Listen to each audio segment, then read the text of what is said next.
All right, we are live. It is go time. All right, everybody. Let me go ahead and get this all set up. My amazing team is here. Welcome. I'm so excited. Let's see. Quick question for you. Who here is watching? Who here is watching after a really busy, wild, intense week? I know all too well. Before everyone asks, is this really and truly live? Have you guys ever been to trainings before where someone promised that it was going to be live only to find out it was a replay, and then you felt kind of silly because you were like talking to a replay the whole time and you're like, that is personally one of the banes of my existence. It drives me crazy. So what is the date today? Today is January 27th, 2 p.m. Central Time. It is actually live. So no more asking because we can officially confirm today is live. Woohoo! You guys, I am so excited and honored that you're here. I'm super excited to hang out for the next hour or two here, but we're just going to just dive right on into a couple different things that I want to share that are super important before we break everything down. Today, we are going to dive into how to grow your revenue as a freelancer without working 80 plus hours per week. Who here says, yes, please? Drop a yes in the chat. Beautiful. That makes me so excited. We are going to dive into 3 specific strategies.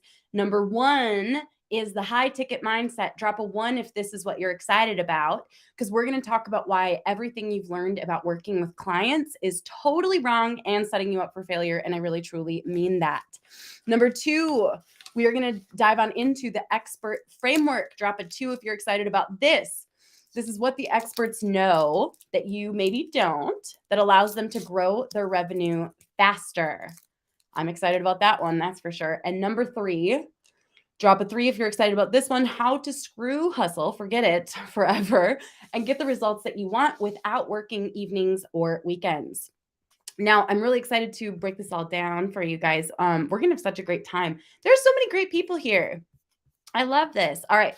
A couple things that we need to get super clear before we dive on in. Some of the things that I share may at times leave you feeling triggered. So I'm going to share a perspective that has really, really helped me over like the last few years in growth. Has anyone ever listened to a training and suddenly something kicked in, you got that sinking feeling in your stomach and you were like, why is this triggering me so much? Anyone ever experienced that? I want to see you guys all be super active in the chat. The more active you are, the more excited I can be, which is awesome because I am super extroverted. So the more energy you give me, the more I can give back. So if you have something throughout this training that leaves you feeling triggered, feel free to make a note of it. I actually recommend grabbing a notebook or using the notes on your computer and taking notes about triggers. When they come up, usually there's an opportunity within the trigger to discover something new, something for growth, something that you didn't know previously. Cool? Anyone love that perspective? Because that has been so helpful for me on this growth journey. Number 2, at times, there may be insecurities that come up. So as you're going through this training, you might be like, oh my gosh, I've never done that before. Or, oh, I can't believe I didn't know that. So insecurities can pop in. I want you to start actually writing those down. You don't have to put them in the chat. That isn't for everybody. That is for you alone to get curious around. Why do I feel so insecure around this area? This can be super, super helpful. Drop a yes if you're excited about writing down what it is that makes you feel insecure, areas where you're like, oh, there's so much room to grow here, etc. Number 3, this is a big thing, and this is called attaching stories or meaning. Sometimes we have past stories from all throughout our lives that leave us feeling like that story is going to follow through in every part of our lives. So sometimes we accidentally attach meanings or stories to different things that maybe aren't necessarily related. So sometimes we almost have to wipe the slate clean before we're ready to learn something new. Many of the stories that we have attached to different things, or the meanings that we've attached throughout life, have left us in a place where it can be really difficult to almost like go into a new direction or think about something totally new. So I want you to proverbially like imagine, or feel free to do this, like wipe the slate a little bit clean and recognize, where is it that I'm attaching stories or meanings that no longer serve me? Catch those words? Who here says that is going to be so helpful? When you catch yourself attaching stories or meanings, feel free to literally go like this. Say, I'm wiping the slate clean. We're going down a new path. This is going to be powerful. Number 4, this is big. If you want to criticize someone, including me, just don't. There is plenty for you to work on your own journey. You don't have to like me. You can think I'm annoying. That's fine. But this is not the place to share that. Go write it in your journal. Go put it on your Facebook profile. Go put it wherever you want.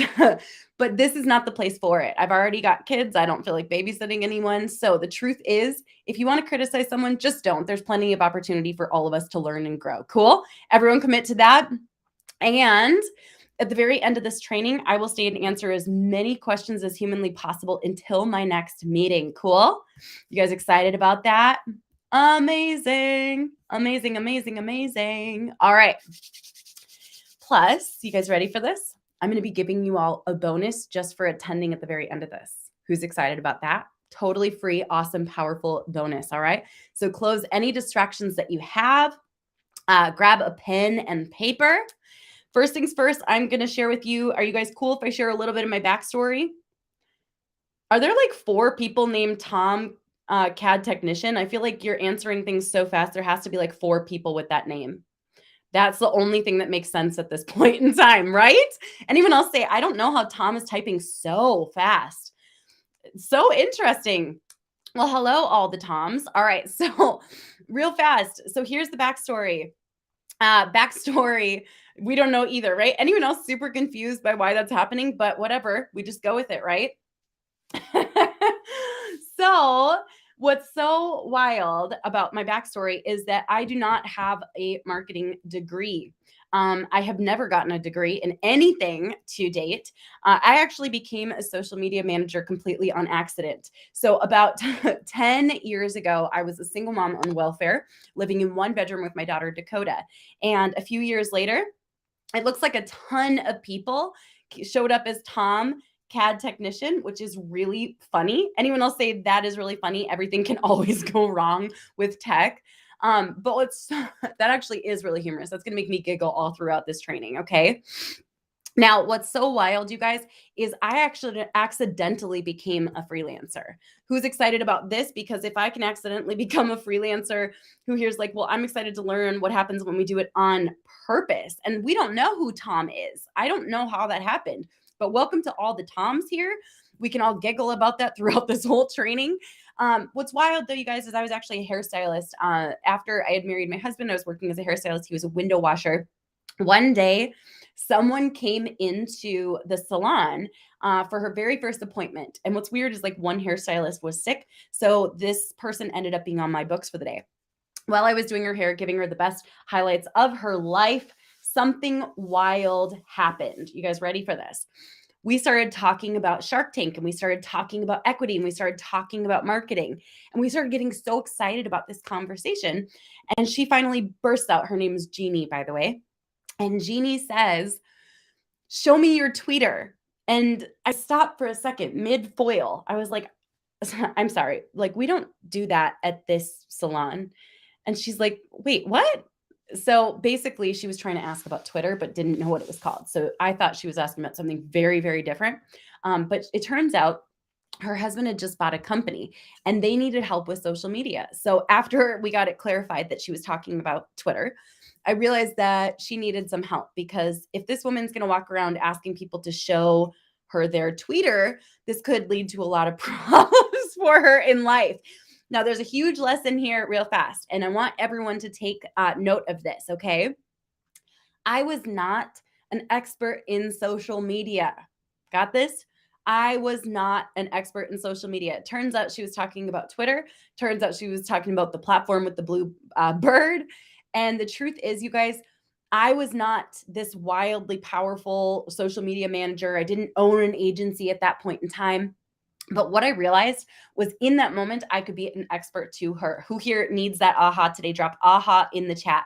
By the way, every time you learn something new, drop aha in the chat so I can know that you learned something from it, okay? Now, what's powerful is that was the beginning of a crazy adventure that is still going today. So while I was working, with Jeannie, they had me come over to their house and she said, "Can we hire you to be a marketing consultant?" Meanwhile, you guys, I'm learning everything as I'm going. Like she'd say, "Hey, at our next meeting, could you please set up our YouTube channel?" And I'm like, "Of course I can." Meanwhile, I am Googling it like crazy. How do I set up a YouTube channel? The good news is a huge lesson that we all can learn from. Anything can be Googled. Who needed that aha today? Anything can be Googled. Now, I jumped into working for a marketing agency. And by marketing agency, I mean, you know, those companies that send out like tons of spam emails? Do you guys know what I'm talking about? I worked for one of those agencies. We sent out millions of emails, basically those spam emails to people.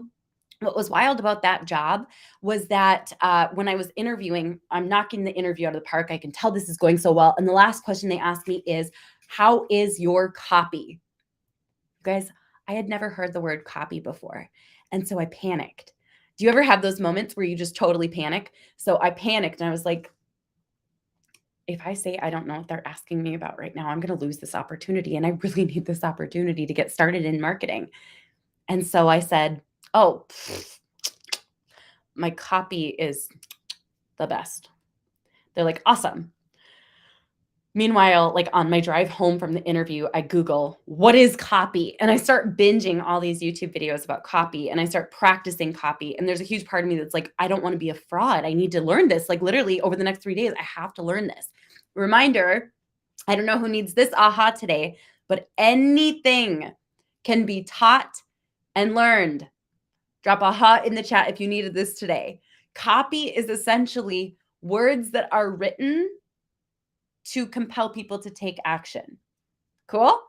So I learned a lot through that job. Mostly I learned don't spam people with emails. That was a very, very unpleasant job. If you think that people are mad in the roles that you work in, you guys, people were angry. People were so angry at all of these spam emails that we were writing each and every day. However, I still learned a lot in that role, including how to write amazing copy that actually got people to take action, which is really, really awesome and exciting and terrifying. So the next role I jumped into, after a couple months, I realized I didn't want to keep working there. I applied to work as a marketing manager of a Inc. 5000 tech company. So I became their marketing manager and I worked there for a while. And basically, it was while I was working in that job, I started securing clients on the side and ultimately replaced my 9-to-5 income. Our first year in business, and I'll share some more of these results later, but our first year in business, I think it was $119,000 in client work specifically. Side note, important note, I'm going to make this super, super, super clear. A lot of times people get nervous. They're like, "Are you just talking about the amount that you've made in courses?" Who here ever gets worried about that? You've heard people say like, "I'm a 7-figure freelancer." And you're like, "How much of that is from courses?" No, none of the numbers that I'm going to share with you guys today include any of the stats from our courses. Cool. So everything I'm going to share is specifically from what we have earned working with clients in a done with you or a done for you capacity. Fun, true story. If we fast forward to today, we have made several $1 million in freelancing work, not including courses, low ticket offers, affiliate sponsorships, or coaching. Who here says thank you for clarifying that? Pretty powerful, right? And in case you're wondering what your name is on here, a ton of people are named Tom, and we don't know why. But it's really fun and funny. So we can just go for it. Hi, Tom, number 75. All right. Now, I want you guys to first and foremost get really clear. The first thing that you need to do, there's 110 people here named Tom, CAD technician. Thank you, Mira, for sharing that. That is so weird. I don't know why. Courtney, you're not a Tom. What is going on? Anyone else say this is one of the funniest trainings you've ever attended? It's a Tom reunion. Okay, so the first thing that I want to share with you is that in order to go from where you are to where you want to be, you need to be clear on where you are today. This is a part of self-awareness. Anyone else feel left out that you're not a Tom? Okay. Number 1, drop a 1 in the chat if you are brand new with no clients yet, never worked with clients. Drop a 1 if that is you.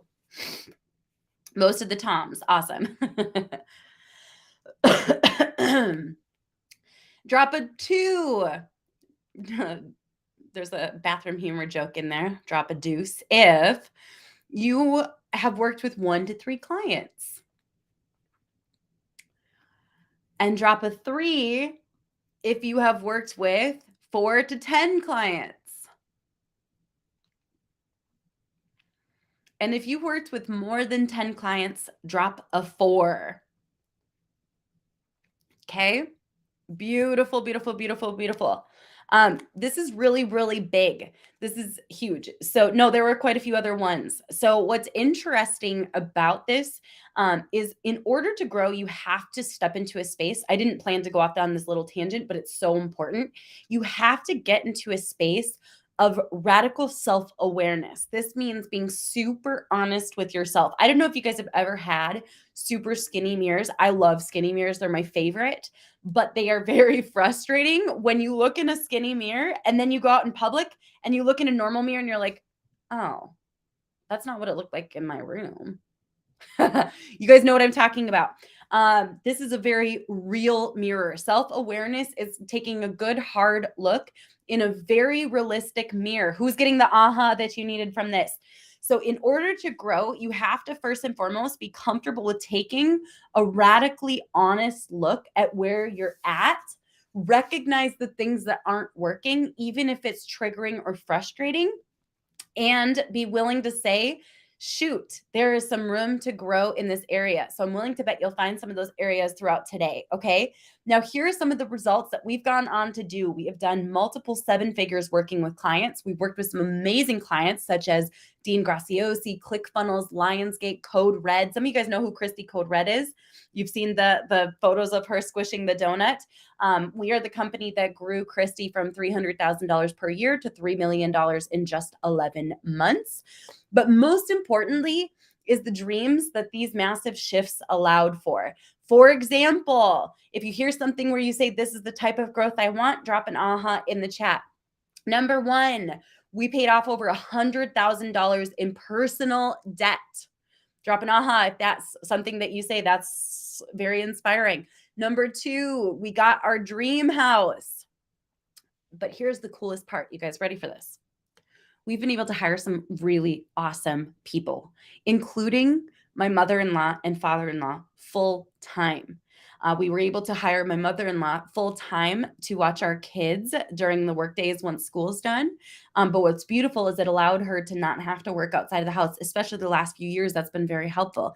But when I found out that my father-in-law was still climbing ladders as a window washer in his 60s, I knew that we needed to give him an opportunity to get off of the ladders and into a safer job for him long term. Now, here's what's really powerful. In case you're watching and listening and saying like, listen, it's not about the money for me. Anyone else feel that way? It's not about the money for me. It's not about making millions. It's not about X, Y, and Z, right? Here's the thing.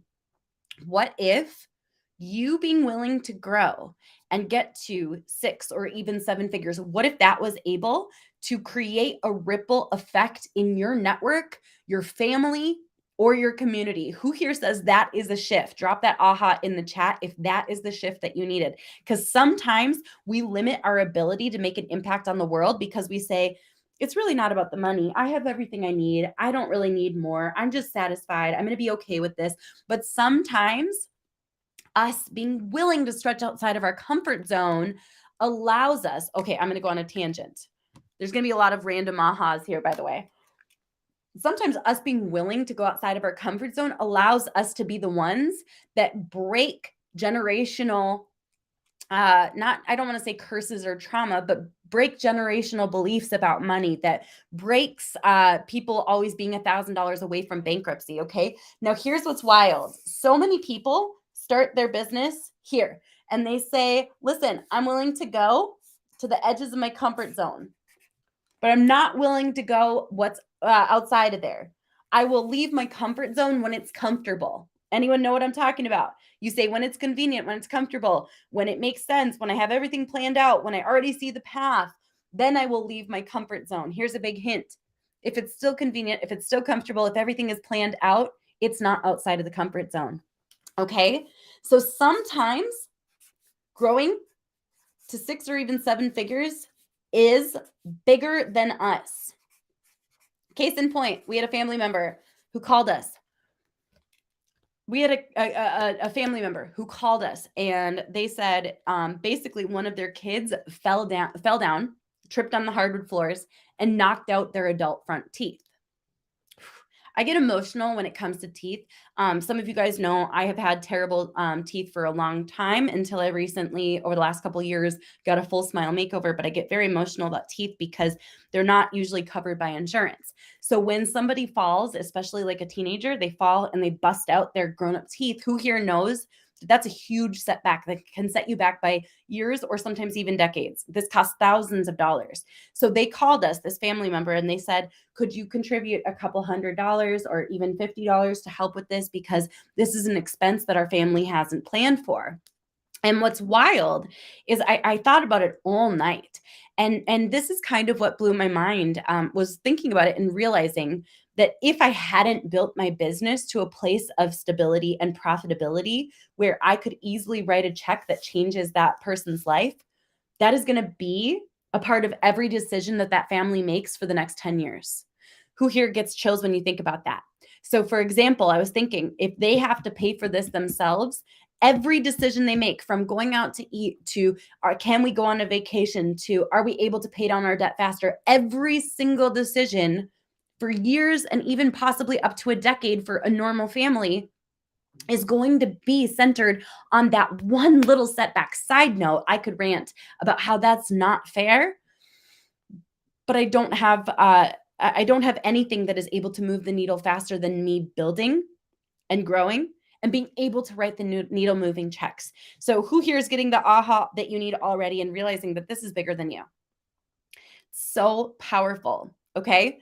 Now, what's wild is I can share my results with you, and I want to be super transparent. My results are not guaranteed. Okay. I want to be super clear. My results are above average. Everyone hear me on this. I would say pretty well above average. You may see less, better, or the same results from the things that I teach. Cool.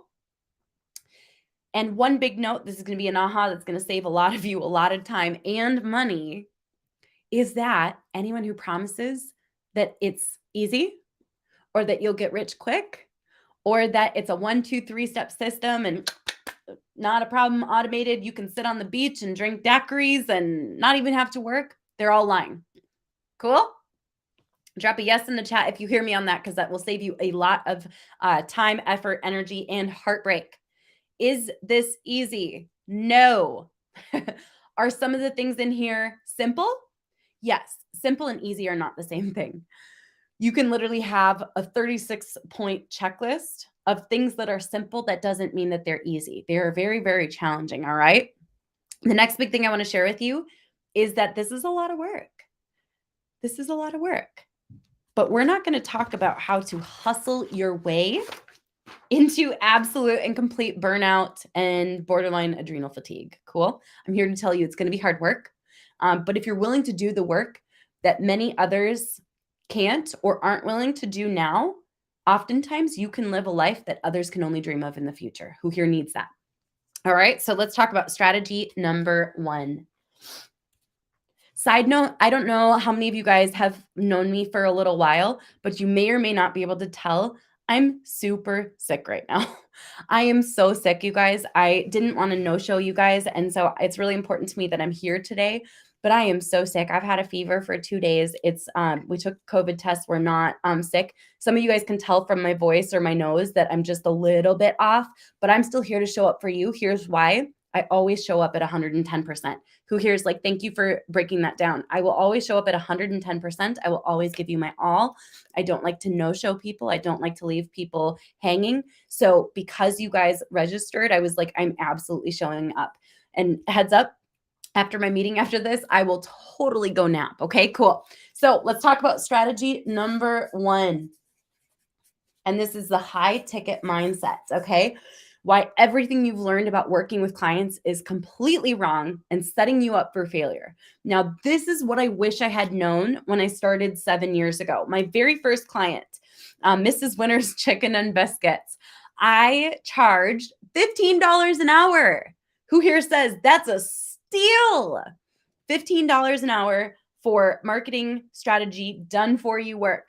My next client, I was like, oh, I'm going for the big bucks, $25 an hour. That's intense, right? To basically be good at marketing, social media, PR, handling high pressure, high volume, it's just a lot, all right? The old way, and what most people teach, is to charge what you can. Charge what you think you can get. Charge $300 to $500 per month. That's what people are willing to pay. Who here has heard that those are the prices that you should charge? Who here has ever charged those prices? Drop a yes if this is you. Charge what you can. The old model of charging $300 to $500 a month is completely broken. And here's why. You ready for that? Okay. At $300 to $500 a month per client, I realized that to hit $10,000 months, that's six figures pretty much after taxes, I would need, you ready for this, guys? This is going to shock you, 25 to 36 clients. Drop your reaction in the chat. Who here says that's a lot of clients? That's exhausting. That's a ton of work. There's no way. How would I have time for anything else? But here's where it gets even more intense. A lot of people say, well, I just need to hire. Well, here's the problem. This system doesn't even give you margin to hire, scale, or take time off. Okay? Now, who here thinks that sounds like a ton of work? Because I'm going to be honest with you guys, it is. Now, here's the thing that they don't tell you about that, okay? So you start out charging $300 to $500 per month, and you get a couple clients, and you're running around working like crazy. Who here's been in this cycle before, by the way? So you're getting tired. You're getting a little toasty, burnt out, right? Not fully burnt out, but just a little toasty. And this is specifically being a freelancer. All of this is related to freelancing, whether you're a social media manager, a funnel strategist, a graphic designer, a coach, a fitness expert, okay? So then what happens is you end up having to take on too many clients just to make ends meet. And now you're exhausted. So your work declines. Now, do you know what happens? You start losing clients. And heaven forbid you get sick, because now your work is declining even more so. And now you don't go back to needing to secure more clients at $300 to $500 a month. What happens instead is now you start discounting your rate because you think, I am desperate for clients. Who here sees themselves in this cycle? Now you're like, I'm desperate for clients. I need whatever I can get. Anything is better than nothing. So you discount your rates because you're like, I must be. But now you're not just tired and toasty, you're completely burnt out. And your work keeps going down and you're losing more clients. So now you're like, you know what? I'll charge $100 a month. I will take whatever I can get. Who here says this sounds exhausting? This is setting you up to have consistently declining work quality. What's so interesting about this, you guys, is my first client obviously was paying me $15 an hour, and I was literally working around the clock, trying and testing. One of the big things that we forget as freelancers is that the time spent actually working on the client accounts isn't all of the time that we spend thinking about planning, creating, imagining, all of the above, analyzing for our clients. Drop a yes in the chat if you know this to be true. Now, what's crazy is with this very first client, even though I was charging, I feel like at $15 an hour, I ended up making about $75 to $150 per paycheck every 2 weeks, even though I was spending full-time energy thinking about this client. And what scared me was knowing that at $15 an hour, I was going to cap out at $30,000 per year. Who here says that's fine for some people, but I want so much more than that? So I'm going to break this down for you guys. That can be a great salary for someone, but you're here because you want something more and you're willing to put in the work to do it. All right. So we are going to say goodbye to the old model. Cool. The old model sets you up for failure. We are saying goodbye to that today. We are going to move into a new model that sets you up for scaling. Now, here's the wild part about the old model, you guys.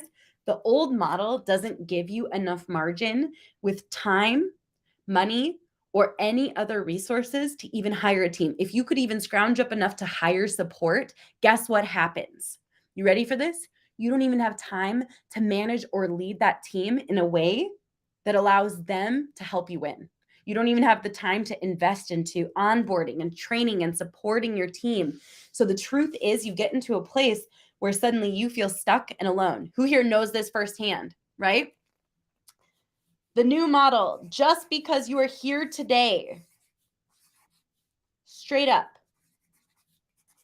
I want you to move into charging $1,000 per month per client. The reason for this is because fear can tell us, but what if I don't get any clients? But truth tells us 100 clients at $200, $300, $500 a month is a recipe for burnout. You got this. Moving forward, I want you to charge $1,000 per month. Now, here's why, you guys, this is so wild. This is not even truly high ticket. Did you hear me on this? This is not even truly high ticket.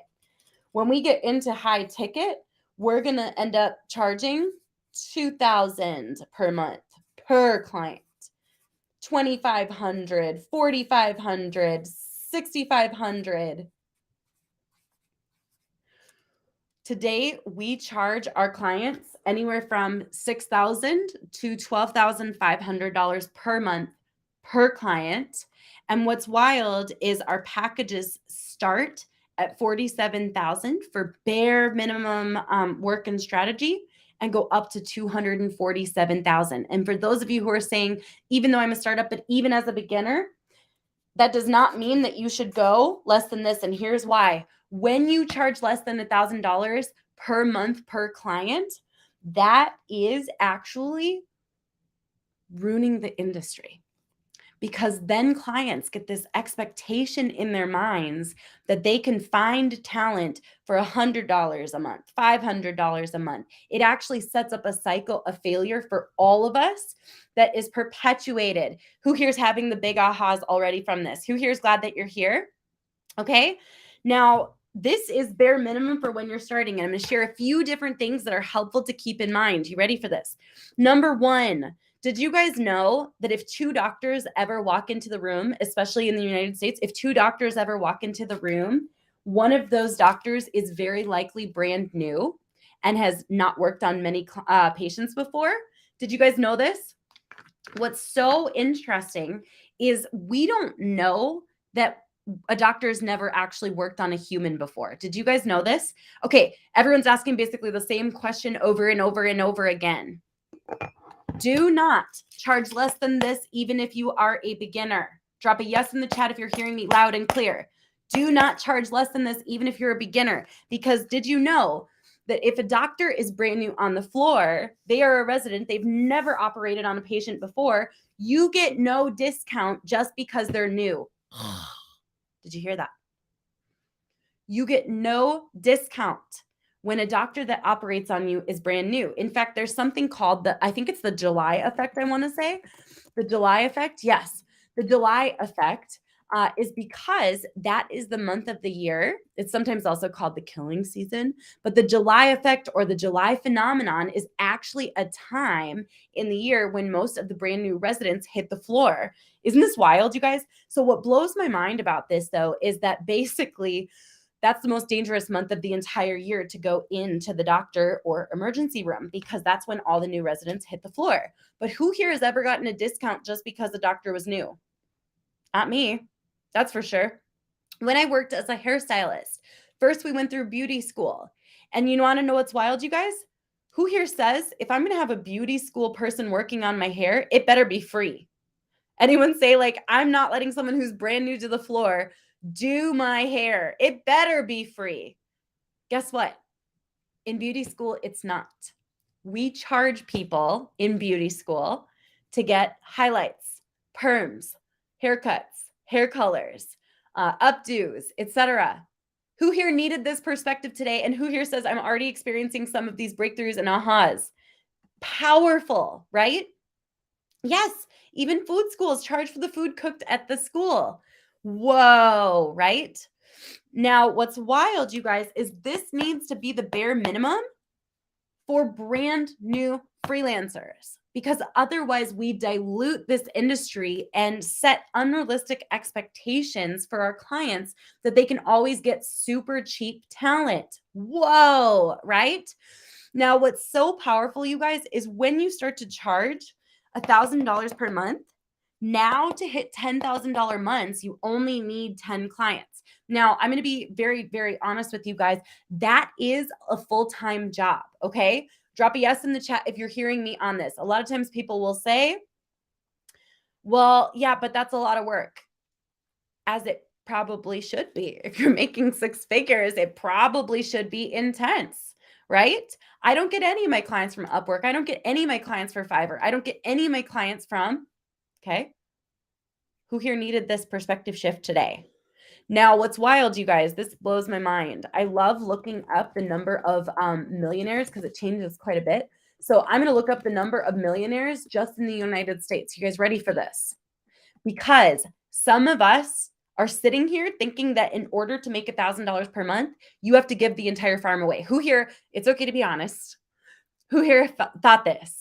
If I'm charging $1,000 per month per client, I have to do everything for them. And do they also want me to come to their house and give them a back massage each and every morning? No way, Jose. That is mostly because many of us have not been exposed to the millionaire mindset, the high ticket client mindset. Ready for this? Just in the United States alone, there are this just blows my mind. You guys ready for this? 20.27 million millionaires.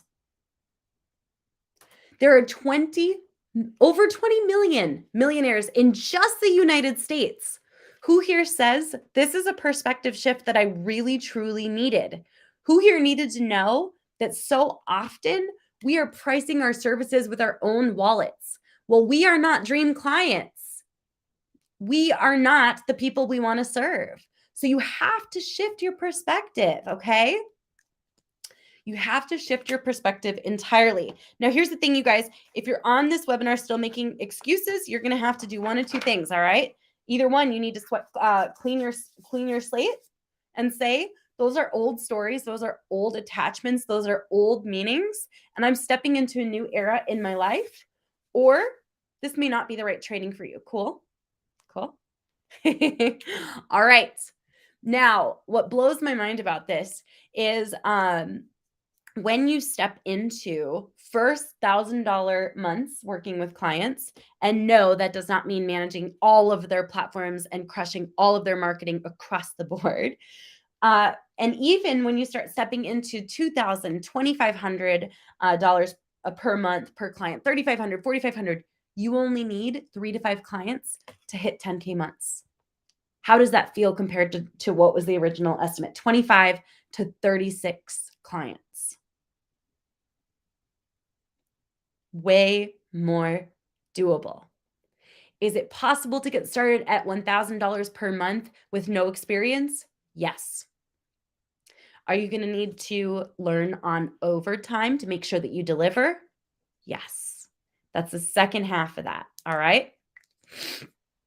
Now, what's so wild, you guys, is I want to tell you a story of Kaylin. And when Kaylin and I first connected, Kaylin was charging $300 to $400 per month per client. She kept capping out at $3,000, $4,000, $5,000 per month, working too many hours per week. I think at one point she had 14 clients that she was crushing it for all of them. How does that make you guys feel? That's kind of stressful, isn't it? That is a lot of work for not terrible, but not great income, right? Stressful, tiring. Oh, yeah. Now, what's wild is today she's working less and she's hitting 10 to 20K months every single month because she's sending out 4-figure proposals to clients from here on out. Now, here's the thing, you guys. If a client says no to $1,000 a month based on price, that client would not have been the type of client you'd want to work with. Did you hear me on that?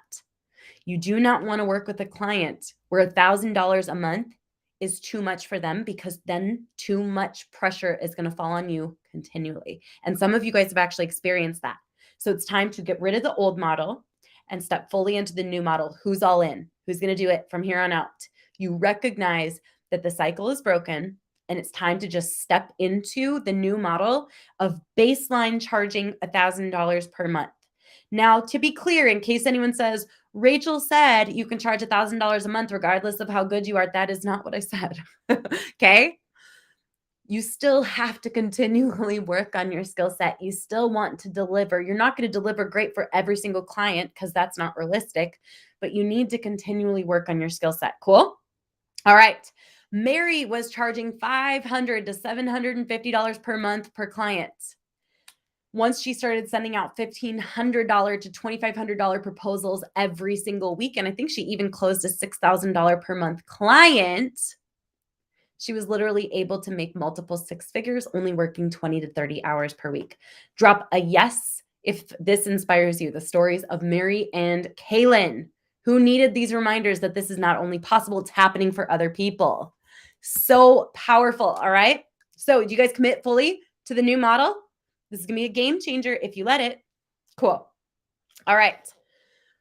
We're going to dive into strategy number 2. Who here's already gotten an aha? Drop an aha if you have. Okay. Save your questions until the end. I will be answering questions at the end of this. Cool. All right. Strategy number 2, the expert framework. Drop a yes if stepping into the idea that you are an expert makes you a little nervous or uncomfy, or makes you say like, well, maybe you are, Rachel, but I don't feel like an expert. Totally normal, right? Okay. So when Jeannie sat in my chair and said, show me your tweeter, first and foremost, like I said, the first thing I said was, ma'am, I don't think we do that at this salon. And she busted out laughing and she said, no, the platform with the blue bird. Oh, yes. Okay, Twitter. What's wild is through that story and experience, I learned that you can be an expert to someone no matter where you're at, here, now, today. Who needed this reminder today? The system of education as it stands currently, careers, climbing the corporate ladder, much of it has set us up for failure. And I say this all with a ton of love. It's made us believe that we need years of formalized education, knowledge, and experience in order to be successful and help others. Who here is getting the ahas you needed today? Now, what's so wild, and you guys, I'm just going to be straight up honest. I'm not going to filter this at all today because I have a fever and I don't have enough time to filter everything. Cool. So I'm just going to speak super candidly. I have so many friends, and I'm not saying that formalized education is worthless in any way. It can be very helpful for certain people and certain industries. However, I have a lot of friends who have master's degrees, you guys, who cannot make ends meet or cannot get a job or maintain a job because their degrees did not prepare them for this. Who needed this reminder today? Now, what's wild is for most of us as freelancers, our industries change faster than formalized education can keep up. So we sit back and we say, I don't have the experience, I don't have the education, I don't have the knowledge.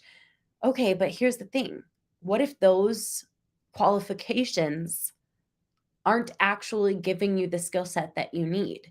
Because most of those degrees aren't set up to handle the changes in funnels and graphic design and social media and fitness. Who here needed this reminder today? Drop an aha.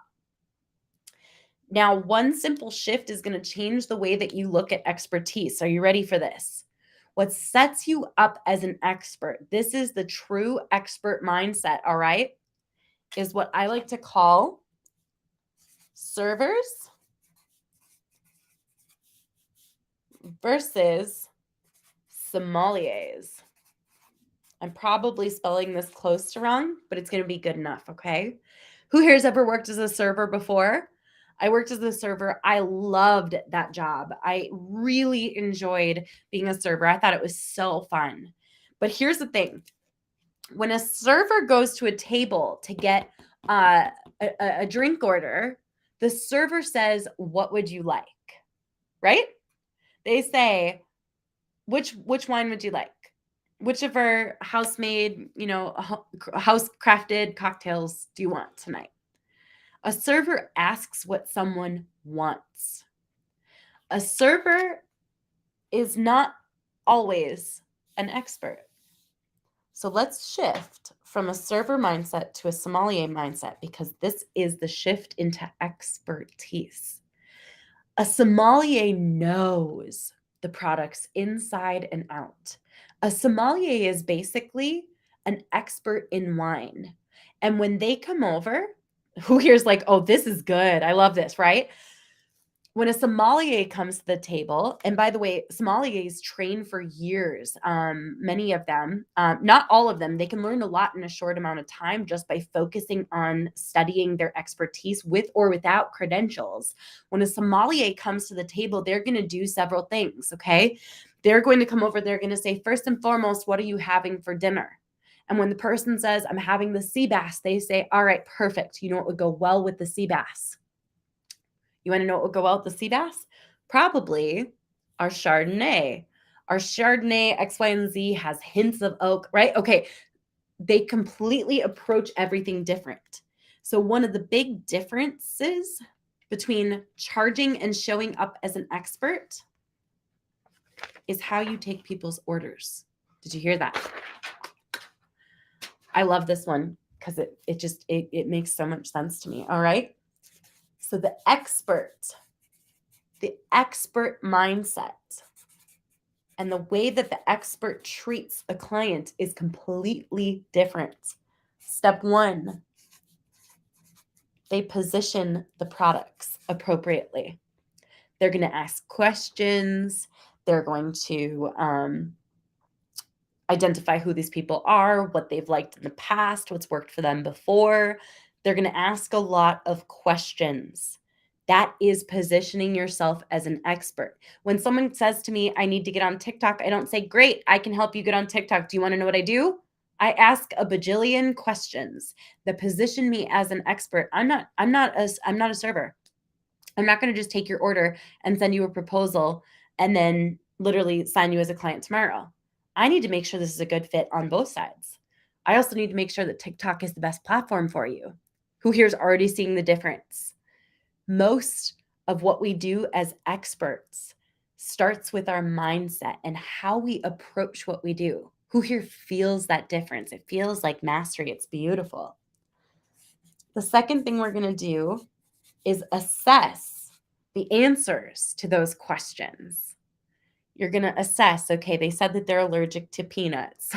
They said that they hate dry wine. Okay. They also said that the wife is having the steak and the husband's having the lobster. Okay. I'm going to sit and assess. 3, I'm going to diagnose. Now, this is super important. And I want to call this out because a lot of freelancers aren't following the right formula to position themselves as experts. Did you hear me on that? A lot of freelancers are literally allowing people to email and say, what are your prices for X, Y, and Z? And they're sending over pricing sheets, or letting a client ask for what they want and just sending them a proposal without ever talking to them. You need to be getting prospective clients onto discovery calls, not sometimes, always. Just like, who here knows that you wouldn't email a doctor and be like, listen, I need some Percocets. The doctor would be like, I don't think so, buddy. You need to come into the office and let's talk about why you need Percocet. And we have a few other things we got to talk about too. Okay. Similarly, but also not similarly at all, as a freelancer, you need to be assessing and diagnosing clients. Get them on discovery calls. You cannot position yourself as an expert without it. Got it? Who here has already gotten some ahas from this today and you're like, thank goodness I'm here? Cool. So you always start with a discovery call. Now, personally, and I'll just share this little tidbit right here, some people like to share their pricing on the call. Some people say that is true mastery. Okay, I'll be honest with you. I have never gotten to a place where I like sharing pricing on a call because I'm the type of person who, when I make an offer, sometimes I get a little nervous. Side note, I'm going to make an offer at the end of this. Drop a yes if you hear me on that. So there's no surprise. There will be an offer at the end of this. But generally speaking, I get a little nervous making offers. Even still, I do it all the time. So if you get nervous making an offer or sharing your pricing, you don't have to share it on the call. You can send it over in the proposal within 24 hours after the call. All right? Who here says, thank you for this. This is going to be so helpful. I want to position myself as a sommelier instead of a server. Awesome. Woo! We're doing good, guys. How are you guys doing? I'm doing pretty good. I'm living on these Ricola cough drops. It's awesome. All right. There are several more steps in the expert mindset, okay? Number 4, recommend. I'm doing good enough. Good enough that I know I can still give you exactly what you need to support you. Cool? So number 4 is recommend. I love to recommend 3 tiers in all of my packages. There are several reasons for this, but mostly because I don't want to accidentally price my services with my own wallet. So I like to have 3 tiers that increasingly get higher. Cool? Who here says this is going to be so helpful? Technically, if you spend enough time around me, you will end up with a lot of book recommendations. The book that I learned that from is a book called Predictably Irrational by Dan Ariely. It's a very dry book filled with a lot of data. I will say it's kind of a boring read, just being honest. But I learned about the power of 3 tiers in your proposals. And I realized that most freelancers are either sending these overwhelming a la carte menus or just sending a one-size-fits-all template version of your pricing sheet. So you need to recommend packages that actually meet the needs of what they shared. Did you hear me on that? Drop a yes if you heard that. You need to actually customize the solutions that you're offering and recommending based on what they shared. So it's recommending. Step 5. Charge before work. This right here has the ability to stop the majority of the problems we've all experienced as freelancers. Do not start work until you've been paid, because the truth is, as a freelancer, you technically should be the smaller business. Your clients should be making more than you. And so they technically need to take on that risk of you not delivering, because for a business, they can handle the risk of if someone charges and doesn't deliver. They can handle small claims court, etc. Now, you need to deliver. Let me be clear on that. You guys hear me on that? You need to deliver.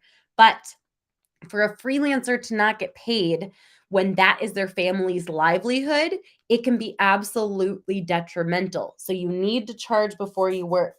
Business owners need to recognize that they take on the risk of non-payment, okay? Or non-delivery. But you do need to deliver as freelancers, okay? And number 6, and I'm putting this one here, is learn. Never stop learning from masters at their craft. Just charge fully up front. 100% of the time, across the board, it will save you so much pain and frustration and burnout and resentment, okay? Never stop learning from masters at their craft, okay? Now, what's wild is there is a quote that has, I think, untruthfully been attributed to Einstein, where he said, if you will learn something for just 15 minutes a day, your expertise, within 1 year, you will be an expert. Did you hear that? 15 minutes a day learning about your craft. You will be an expert within a year. Drop your reactions to that. Who needed this aha today? Within 5 years, you will be a national expert. Who here has already spent more than 15 minutes a day learning about their craft? Who here already spends tons of time learning? Who here is realizing that you probably know a lot more than you're giving yourself credit for? Now, Krista stepped fully into her expertise with the expert mindset, and she secured an $18,000 per month client. That's one client for $18,000 per month by utilizing the expert framework. Megan remembered her expertise when crafting a proposal. She looked at her usual packages and she added $1,000 to her proposal and got an immediate yes. Who here's getting the ahas, learning from Krista and Megan? Pretty powerful, right? Now, here's one of the big things that most people get wrong about charging more. Charging more does not mean that you give more. Did you hear that? Charging more does not mean that you give more. Charging more is an indication that you have stepped fully into your expertise. I charge more because of everything that has gone into learning and growing. It's everything that happened before the point of taking on the client. It's not about the actual deliverables. Did you hear me on that? I have some friends who charge $2,500 per webinar and funnel build. I also have some friends who charge $150,000 per webinar and funnel build. Do you guys want to hear something wild from behind the scenes? I won't say what their names are because I don't want to reveal this. Here's what's wild. Ready for this? Their actual work is about the same level of quality. Oh, did you hear that? Their level of work is about the same level of quality. The difference is one focused more on skill sets, the other focused more on mindset, the expert mindset. We have $2,500 and $150,000 for the same exact offer. Both get similar results. The truth is, you guys, so many of us think that we have to deliver more in order to charge more that we never get to a place where our business is scalable. Who's getting these ahas? Is anyone feeling like excited and a little stressed? It's pretty powerful, okay? Now, some of you guys know who Ray Higdon is. He is one of my buddies, and he shared with me that he built, and some of you are experiencing the triggered, right? Make sure to write those down in your journal as you're going or in your notes.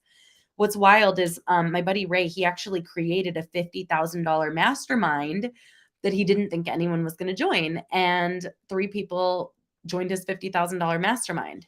And he had built the $50,000 mastermind initially so that the next level one would seem a lot more like reasonable price wise.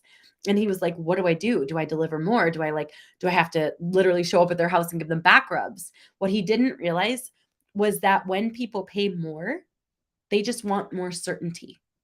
They want more confidence. They want less trial and error. They want someone who's going to show up fully in their expertise. Who's getting that aha? Oh, it's so fun, you guys. Anyone feel super empowered? Because one thing that I have noticed is that, and I just want to point this out, freelancers oftentimes get the short end of the deal across the board. And I think I get really passionate about freelancers because it's where I started. I did evolve into an agency and then actually de-evolved from an agency into a glorified freelancer agency. Does that make sense? We operate as a glorified freelancer in our business, and I really love that.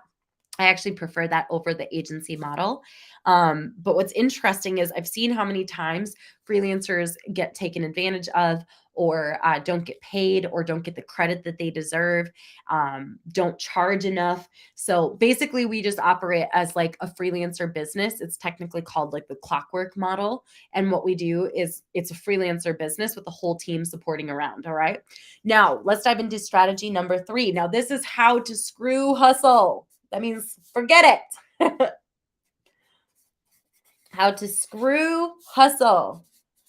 Now, real fast, even before we dive into strategy number 3, who here, I know we're losing one Tom, who here realizes even just from strategy number 1 that charging a baseline of $1,000 per client per month moving forward, who here realizes that that in and of itself is going to give you, exactly, that's going to give you breathing room. That already is going to change. So you're not hustling to get clients nonstop, having to work with 25 to 36 clients to hit 10K months. Who here realizes that that's different, right? Now, has anyone ever heard gurus or influencers basically screaming, hustle harder? If you don't have the life you want, it's because you're not hustling. It's because you're not working hard enough. Anyone ever hear that? You just have to work harder. If you're a freelancer who's not where you want to be, you need to just put in more hours. In fact, one huge influencer whose name I will not confirm, but that I guarantee all of you have heard of, said at a private event that I was invited to that he doesn't see his kids Monday through Friday because he's hustling to build, which is fine. That's his life, his arrangement, his agreement, his loss. I actually don't even judge, but I do say, wow, that is not at all for me. Who here says that's not for me? No way, Jose. If I have to hustle 24/7, this is not what I want to build at all, because I feel the exact same way. Now, if that's what serves you, go for it. Cool? If that's what serves you, awesome.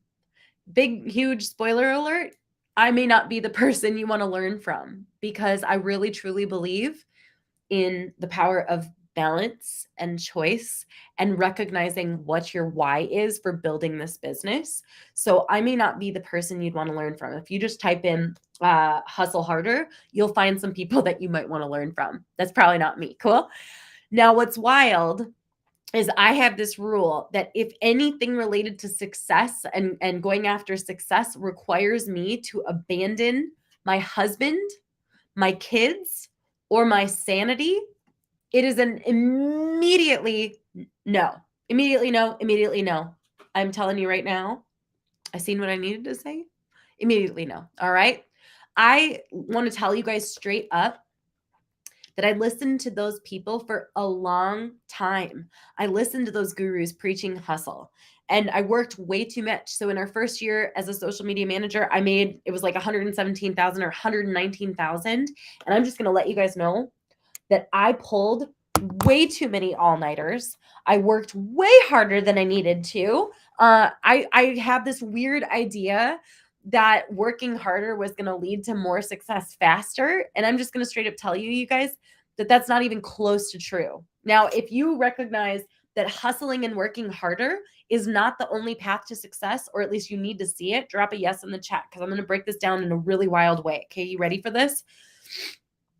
Side note, did you guys know, I just want to share this because this is something I've been nerding out on lately. Did you know that when you don't like sleep and eat and take care of yourself, did you know that the part of your brain that is responsible for making good decisions actually shuts down? For real. It's called your prefrontal cortex. And what's wild is if you pull all-nighters, even just one all-nighter, but if you pull all-nighters in order to build your business consistently, you are always operating in fight and flight, in stress, in barely being able to function. Not to mention, I'm going to nerd out. Sorry, guys. I sometimes go on tangents and nerd out. Not to mention, we could break down Maslow's hierarchy of needs, okay? Like way down here is sleep. You cannot ascend the hierarchy of needs if you do not have your basic needs met. So if you do not have sleep, food, shelter, warmth, etc. Sleep is a big one. You can never get to your highest potential, which is like creative expansion. So that means your best ideas come from this zone. So in case you're ever like, why am I uninspired? Why am I so burnt out? Why am I exhausted? Why is it that the last thing I want to do is work? It's probably because you haven't been, and this may or may not be the case, but you haven't been taking care of yourself. And so what's wild, sorry, I literally nerd out on this so hard.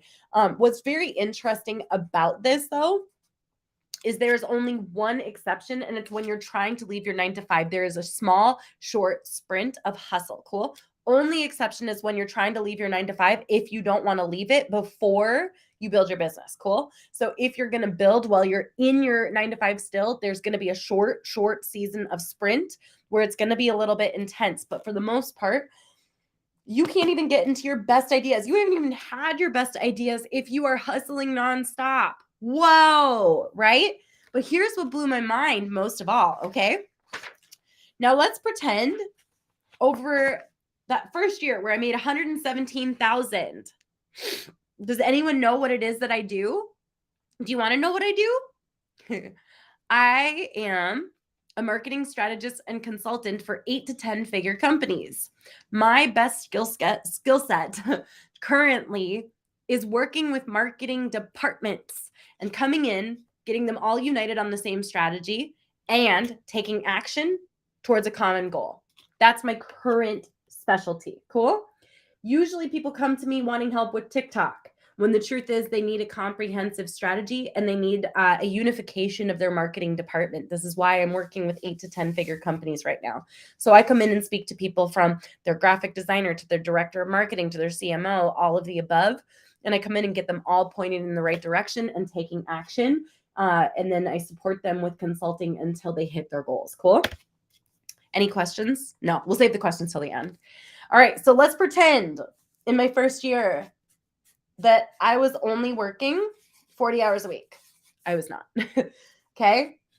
Side note, I used to work more with 6, 7, 8-figure entrepreneurs and businesses, and a lot more done for you. But I realized like my greatest skill set is building rapport, unification, strategy, training, and communicating across multiple departments. That's my favorite thing to do, you guys. I love working with marketing departments and also crossing them over into like sales, connecting with their CFO, etc. I love that process. All right. So let's pretend that making $117,000, I was only working 40 hours a week. That is not how much I was working. I wish that was the case my first year. All right. So according to the hustle harder strategy, if working more is how you make more, wouldn't you guys say that's kind of what the hustle harder strategy kind of says? Then according to those calculations, in order to make $1 million per year,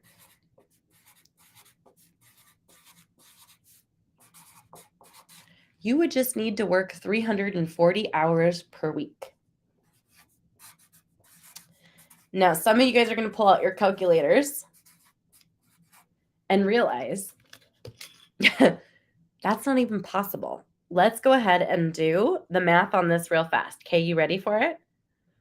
How many hours are there in a week? Let's go ahead and do the math. There are 168 hours in a week. So if working 40 hours a week got me 117,000, then all I have to do is work harder to make more, right? Right? Wait a second. This isn't even possible. Who here is clicking for you? Working harder, giving more isn't the solution to making more.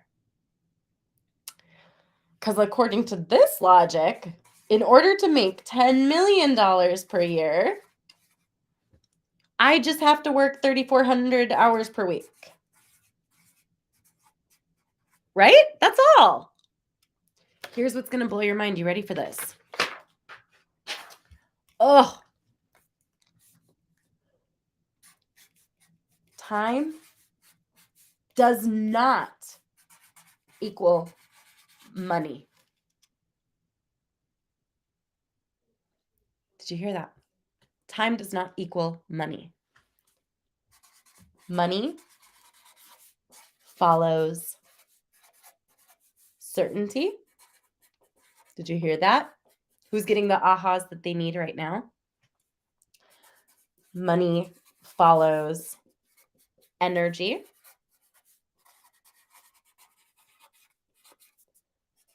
Money follows value, not deliverables. So next time you hear someone say, hustle, hustle, hustle, hustle, hustle harder, work harder, you know that the time that you invest into building your business is not necessarily going to equate to the amount of money that you make. Money follows certainty, energy, and value, which is why we need to, as freelancers, have rock solid boundaries. Did you hear me on that? As a freelancer, you should not be treated like a booty call.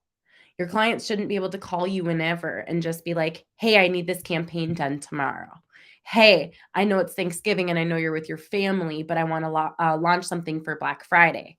Okay? Which is why you need to build your business by design, which means that you have a clear starting time, ending time, clear channels of communication, do's and don'ts for communication. You're not available around the clock. Not everyone is a good client. You have rock solid onboarding. You're not afraid to fire clients. You know that there is always another client that can be available. And you charge what you're worth because you respect yourself. Here's a really weird flip, you guys. I've never found anyone more picky about work than the clients that you're charging $300 to $500 per month for. Did you hear that? There's something wild. One of the single greatest ways to reduce friction with clients is to charge literally 2 to 10 times more. As soon as I started raising my rates, even before I felt ready to do that, and by the way, that has nothing to do with skill set. It has to do with mindset. Suddenly, client drama reduced significantly. Suddenly, micromanaging, corrections, edits, etc. Who here knows that I'm telling you the truth with this? Drop aha if you needed this reminder today. You want an easier workflow? Charge more.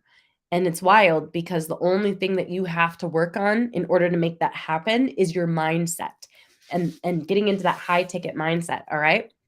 Now, Kelly built a business by design. She works 30 hours per week and she makes 6 figures in her business now. Drop aha in the chat if that inspires you. Mallory works 40 hours per week and she made $12,000 in a single month. Hustle more does not equal make more.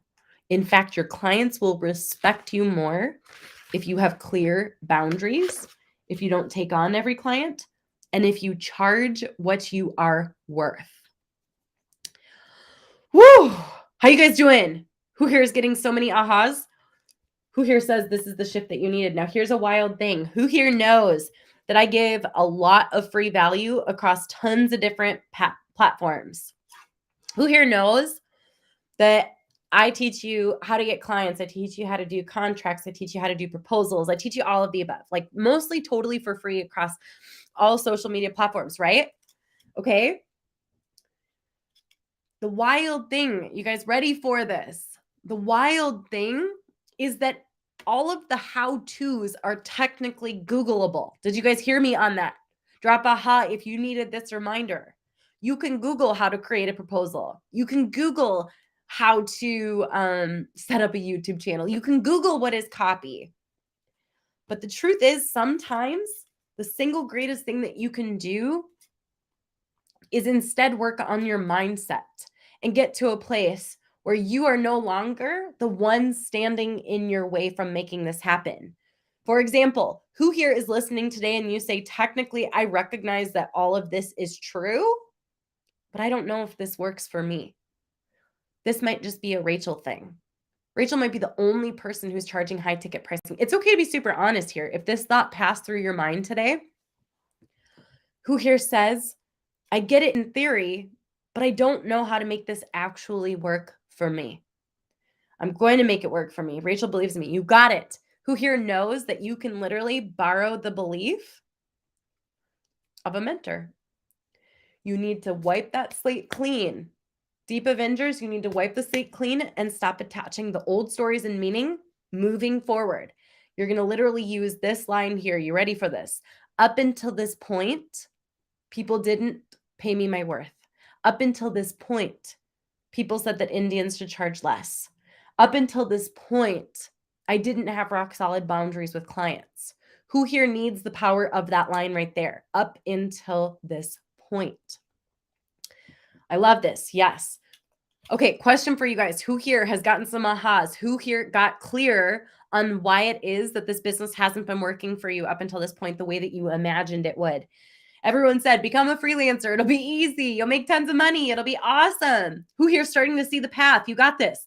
I believe in you. Amazing. Okay. Now, we covered a lot already in a short amount of time. Who's feeling anxious? Drop a yes in the chat. Who's feeling excited? Drop a yes. Anyone feeling a little overwhelmed or antsy? You want to take action, but you're like, whew, I don't know.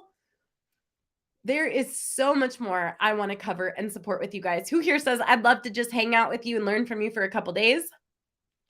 I don't know what action steps to take next. Rachel, I hear you. I took notes. I'm excited. I'm motivated. But what now?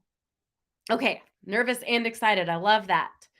It's so funny. I'm used to being able to say names, but I'm also like, Tom again. I wrote all of my notes. Yes, let's hang out. Yes. Okay. Would it be okay with you guys if I made you a quick offer? Would that be okay? And here's a big hint. If the answer is no, you might want to hop off now. Cool. Lately, I've been doing this thing called permission-based selling. And can I just nerd out on it real fast because it's kind of cool? Starting to ask people before you make an offer so that you're not like making them feel tricked. I want to make one thing super clear. If you never buy anything from me, I value you. Okay. Who needs this reminder?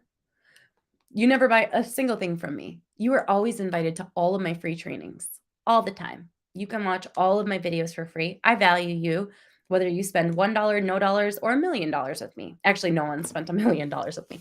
But all of this to say, when I started being super honest and transparent about sales, it actually started making this whole process a lot less scary. Anyone need this reminder? Sales doesn't need to be scary, okay? And I'm someone who used to get really scared about sales. So we're going to keep it chill. Who actually needs this reminder today? You need to see what it looks like for sales to be chill. Anyone need this? Because it's always like so hypey and stressful and in your face. Okay, amazing. Okay, so starting, I love how some of you guys are already guessing what it is. So next week, we are actually hosting a 2-day boot camp. It's called the Client Conversion Bootcamp.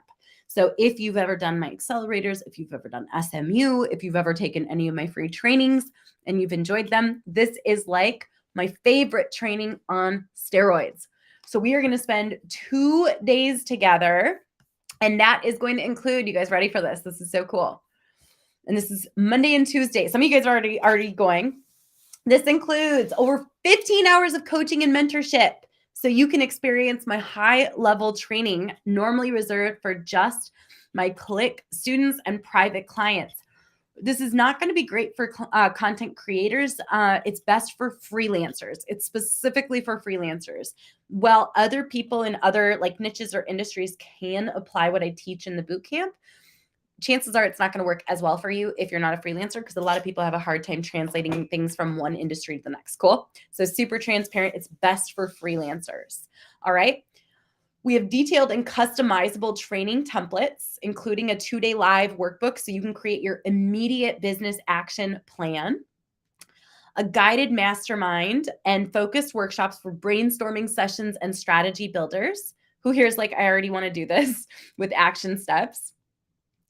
I'm giving you a bonus event ticket so you can invite a friend, which is super, super, super fun.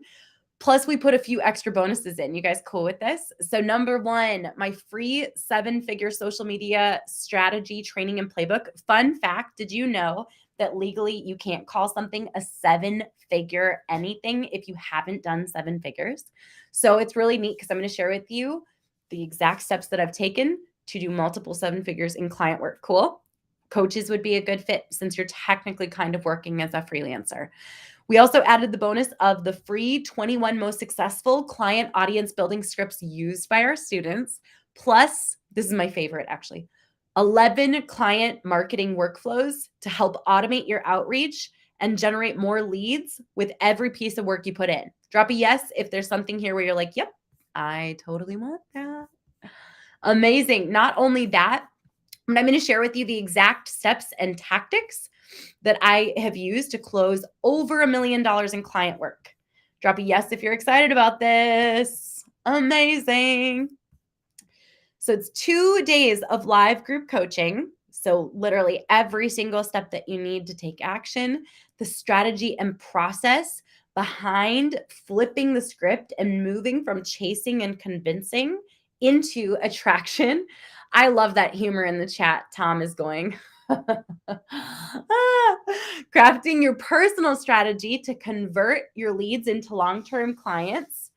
I'm going to support you with targeting and capturing freelancer leads with my $1 million freelancer plan. Drop a yes in the chat if you've heard something where you're like, this is what I want. Plus, I'm going to share with you exactly how to position yourself as the go-to expert. You are no longer just a sommelier. You are the sommelier, which is so powerful. Plus, we're going to have workshops to customize and implement our daily trainings into your business plan. So fun. Great for VAs. Yes, you've got it. Now, this is everything that I wish that I had known when I started as a freelancer. So you have to decide whether or not you want to know all of these things before you get started as a freelancer. Cool? So super transparency. These are the things I wish I had known. This would have been super helpful if I had known these things before I learned all these lessons the hard way. So you have to know what's right for you. If this is going to support you with taking action or not. I'm not going to pressure anyone into joining or anything like that. I don't do hard sales. Cool? Number one, I'm going to teach you how to reach hundreds of thousands of dream clients by optimizing your social media. Number two, I'm going to share with you how to put the right information in front of your dream clients so that they always convert into clients. And number three, we're going to have a top producers panel filled with 6 to 7 figure freelancers finding success in today's market in order to optimize your efforts in placing my $1 million model into your business. Who here needs to know that people just besides me are having success? Anyone need to see that, hear that, ask questions, learn more? Because that can be super helpful. I will say too, if you're anything like me, you come from a circle where we weren't used to seeing people making 6 or 7 figures. And one of the things that's wild is the more that you surround yourself with people who are successful, the more you can actually see that path for yourself. So, okay. My team is going to drop this. So this is actually live next week. So Monday and Tuesday, thankfully my fever will be gone by then. So Monday and Tuesday of next week, we will be doing those. There will be some replays, but they're not going to be up forever. So they'll be up until the end of the week. Cool. So there will be some replays for those of you where you're like, the time isn't great or it doesn't quite work. Plus you have a +1 ticket available.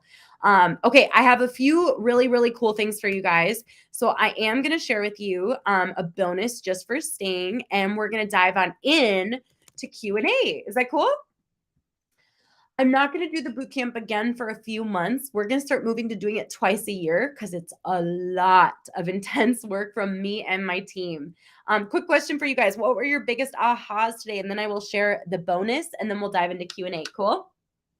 What were your biggest ahas from today? Who here got some big mindset ahas, stretches, everything, charging our worth? Who here says like this should be like mandatory 101 for freelancers? Anyone feel that way? Because I do. I wish I had known all of this before. This one's going to be a little different than the last boot camp. This is the first time that we're changing everything up, which is kind of fun. There's a lot that's similar, but there's a lot that's changing. I don't know because I'm not a freelancer. Then why are you on a freelancer training? We have to laugh about it because this is literally a freelancer training. You were invited. Well, good for you for showing up. You probably know more than most freelancers now. What else? What else? Diagnose and recommend. Mindset is better than skill set. Your mindset work is the best I've ever seen. That's pretty cool. New doctors versus seasoned doctors. It made me feel better not participating on Upwork and Fiverr. This is amazing. Every word out of your mouth. Well, thank you. I've already increased it a few prices on my website. Provide more value to your work. These are so good, you guys. Amazing. And thanks, Raquel. Simple isn't easy. What if I'm not a freelancer yet, but interested to be one? You know what? I'm just going to be honest with you. The best way to know if this is going to be a good fit depends on how you respond to learning from me. It's wild because you know how like every major athlete has their coach that they work with and they don't really change their private coaches very often. The reason for that is because you want to find the person who inspires you to take action, whose style of teaching and learning aligns with what it is that gets you to take action. So if I'm the person that you say like that's the person that I'm best at learning from, or you feel like I'm inspiring you to take action, I'm motivating you, then feel free to jump on in. But if you're like, meh, I think she's kind of boring. Well, first off, I'm not, but that's fine. But the truth is you have to decide whether or not you feel like learning from me motivates you to take action. And if so, awesome. And if not, that's fine too. Okay, so quick question for you guys. Gosh, there's so much value in just what your guys' recaps and ahas are. So let's dive on in to Q&A. And I'm also going to share this bonus with you guys. Thanks for sharing your biggest ahas. So here's the bonus for staying at the end. You can find it right here. And then I'm just going to dive into questions. We'll answer questions until about 4 o'clock or until my voice gives out. So there we go. All right, let's answer these. I'm so excited. I have a big meeting on the second day. Will replays be available? Yes, they will until the end of the week. Cool. I want to work in nonprofit marketing because that is the sector I've already experienced. You already have experience in and have a passion for. Would it be okay to apply for freelance jobs at established nonprofit marketing agencies? It would be, but I'd actually recommend applying directly with the nonprofit because nonprofits actually have really decent budgets for marketing. So I think that's a great sector to go into if that's what you want to do. What is a discovery call? So a discovery call is essentially a sales call. But one thing that I like about calling it a discovery call versus a sales call is it's more about asking questions and figuring out what that person really and truly needs. I'm a huge fan of that and kind of shifting the dynamic just a little bit. So you're asking questions. You're not actually selling. You don't have to like hard convince anyone to do anything or take any action. So I love asking a series of questions. I have my certain set of questions that I ask on every call to learn about the business, whether or not it'd be a good fit. And this is really important. You don't really talk much on discovery calls. So that's one thing most people get wrong. You will not talk your way into a sale most of the time. Rather, listening your way into a sale is one of the best things that you can do. Okay. What else? What else? What if I'm totally new to social media? Can I still charge $1,000? This is like baseline. $1,000 should not be a lot. Does that make sense? $1,000 should be the baseline for beginners, because just like you don't get a discount for working with a doctor who's brand new, the truth is $1,000 is baseline. Charge less than that and it dilutes the entire industry. All right. Will you show us what services should include in package and details? No, I won't. And here's why. Because I serve freelancers with a bunch of different specialties. So the truth is I teach you how to stretch outside of your comfort zone and charge more for your existing packages. But I also can't make you stretch way outside of your comfort zone. So I'm not going to be like, just provide strategy for X price point. You know, like the movie Inception, when the dream architect goes into Leo's dream and she's literally like manipulating the bridges and everything. You guys know that part? And all of the people in the dream come in and they start attacking her. That would be like if I were to say, okay, charge the same exact things as I charge with the exact same deliverables I give. If you manipulate your reality too much before your mindset work has caught up, you will self-sabotage. Interesting, huh? So take your existing packages and first start with just bumping them up to 1,000. Cool? All right. I don't exactly know what a freelancer does. Oh, so it basically a freelancer is offering done for you or done with you services to a client on a one-on-one capacity. And that's it. It could be hashtag research. It could be building funnels. It could be writing copy. There's so much it could be. Bloom says, what do you do if you get to a place where you need to hire people? How do you figure out how much is enough to be making before doing that?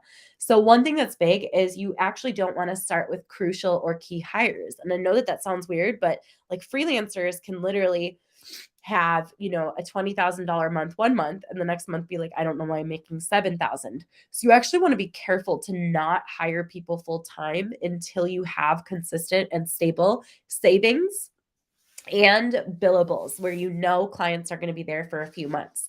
So I'm a big fan of starting with smaller, less crucial tasks, things that don't face the client, things that make your life easier, but no one else really sees. So I personally believe in hiring like freelancers for that work, actually, believe it or not. There will be a recording available. I don't know how to find high ticket clients. Well, first up, if you Google how to find high ticket clients or look for it on YouTube, you'll find a lot of my trainings, but I'm going to talk about the single fastest ways to find high ticket clients in the bootcamp. I can't copy the gift link. My team, I think, can share it in the chat.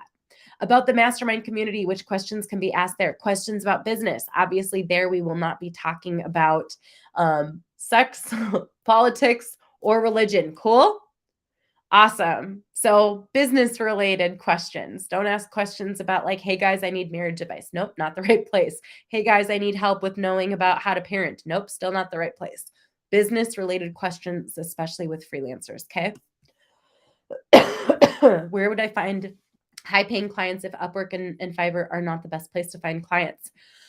You can literally Google how to find clients on YouTube and look up Rachel Peterson, how to find clients, and you will find some of my tutorials on it there. Those are some of my favorite ways. And then my absolute favorite ways will be broken down in the bootcamp. It's mostly related to video, positioning yourself with the right value, and a specific system for building in rapport while also building your audience and your email list. Cool. How do I improve my mindset? Daily. This is like muscles. They need to be worked every single day in order to grow. And that means there's going to be little micro breakdowns. The same thing is true with mindset. You can work your mindset with mindset podcasts, with affirmations, visualization, prayer. For some people, it's spending time with God. For some, it's meditation. The truth is there are a lot of different ways to improve your mindset, and you have to figure out what works best for you. For me, focusing on positive messaging is really helpful. So I watch a lot of YouTube videos that have positive messaging, and that's super helpful for me. Okay, where do we find these clients that can actually pay 1,000? I think I answered a couple of these already. Freelance outside of where you live. Well, one of the single greatest ways to do that is to build your audience. Can I apply this to my VA services? Yes. Will I be giving out templates of proposals? I think I've already done that. I'm actually pretty sure I have. We'll see if we do that at this boot camp. Let me make a note of that because I think that's really interesting. Okay. The link to apply isn't working when I click it. I'm on the website, but it won't work. Team, can you guys help Allison out with some messages? Does the gal that makes 6 figures per year but works 30 hours a week have employees so that her hours aren't too high? Not yet. She just has help with graphic design once in a while and video editing once in a while. I'm on TikTok and followed this girl's link and then got this email invite. So do I have, oh, is that me? Am I this girl? Thanks for thinking I'm a girl. Does that mean my eye cream is working? Do you have to be in marketing to do this? No, this is for freelancers. So providing any service in freelance works. So technically, could this work for a therapist? Yes. Technically, could this work for a coach? Yes. Could this work for a consultant? Yes. Could this work for a landscaping company that does freelance work? Yes, totally. Could this work for a hairstylist? Uh-huh. How much should I charge with a BA in journalism, graphic design, and over 6 years of marketing and social media experience? Well, that would be a very specific question. And the tough part is I don't know you or the work that you do yet well enough to give you the specific answer to that. But please charge at least $1,000 per month. I don't think we've shared the link to the social click yet. Oh, the team is sharing it. Clickforlife.com. There we go. Okay. Rachel's gift for you says I don't have permission to access. Let's check it out. That's not cool. Let's try it. I think it doesn't work in some countries, but this should work for almost everyone. Grab this link here. There we go. Let's try that again. Hire housekeeping first. I'm a huge fan of hiring out the things that you hate first. So I hired out like laundry, email management, calendar management, those things first before I hired the rest of the team. You got it. Like scheduling posts, yes, compiling reporting, etc. I'm Indian, and should I be charging the same as a person would in the US? Well, why wouldn't you? You still give the same amount of value, right? All right. Would it be good for a VA who specializes in Google Stories and Facebook Reels? That's a really cool skill set. Yes, it would. What else? What else? Best way to increase pricing with current clients now. Now, this is a catch-22. Increasing pricing with current clients is only a good idea if you're comfortable with losing those clients. Cool. So I don't recommend increasing pricing with existing clients, but rather knowing that all clients will drop off at some point. So instead, just raise your rates for clients moving forward, the ones that come on from here on out. And then if you want to get rid of a client, then what you can do is one at a time, give them the new pricing structure, and they'll either sign up at the new pricing structure or leave. That's the best way to go about it. Single book that revamped my business and money mindset, Happy Pocket Full of Money by David Cameron Gacaldi. Is click the next natural step. I have one client, but need more info on actually creating Facebook ads. I do have a program for Facebook ads. I'd say start with the bootcamp, and then I feel like you'll learn so much in the bootcamp that's just a really good step. I'd say start there, and then based on how that goes, you can decide if click is a natural step for you next. Cool. Can you give us a few books that you recommend reading to help with marketing? Oh man, I recommend books everywhere. Who here has ever seen me recommend books? Lots of them, right? Let me actually pull up. I have a list, a more recent list of books that I like for marketing. Now, keep in mind that many of these books are legendary books in the space. And this is really interesting. Did you guys know that 90%, no offense to dudes or anything, but 90% of books that are published are male authors, which is totally fine. I'd like to see a lot more women write books and become published. But all of this to say that many of the legendary books that give you the foundations from the last few hundred years, to be honest, are very male dominated. So I'm going to give you guys that heads up first. But just know, like, you can learn a lot from these books. You can learn a lot from these books because they're from like the OGs in the space. Okay, this should work for you guys. Let me just make sure that this document worked. Here we go. Here is that document that shows my book recommendations for marketing specifically. I'll drop it in both chats. There you go. Who am I going to see, by the way, next week? I'm super excited. Thanks for hanging out with me, you guys. This has been awesome. And I'm super excited for freelancers to start getting, honestly, what they deserve in this space. A few years ago, I had this idea that I really, really wanted to I had this really, really, really strong idea that I wanted to raise the marketing standard for freelancers and business owners hiring freelancers, and we've been working on it ever since. If I want to specialize in nonprofit marketing, should I pursue clients outside of the sector to get started or stay committed to my target audience? You can do all of the above. The cool thing is you don't have to choose one. You can do both and see what works. It's another girl's TikTok. Really? That's so cool. I don't know that girl. Oh man, I was hoping that was me, and I was like, dang, my anti-aging cream is working. Will I teach which formats of content to create to attract clients? Yes, in detail, in heavy, heavy, heavy detail. Does this work for an esthetician? You better believe it can. Not a question, but I just wanted to say thank you. Oh, thank you. I didn't want to keep you guys just waiting for me. So button link on the gift link isn't working. It looks like it's not working for some people. Cassandra says, but your bootcamp is not good for content creators. Well, I mean, this entire training was created for freelancers. So, I mean, there's that. I don't really know what to say. It's the link on that page that's not working. Okay, my team will work with anyone who needs that. If you guys get stuck or stumped on anything, feel free to email this.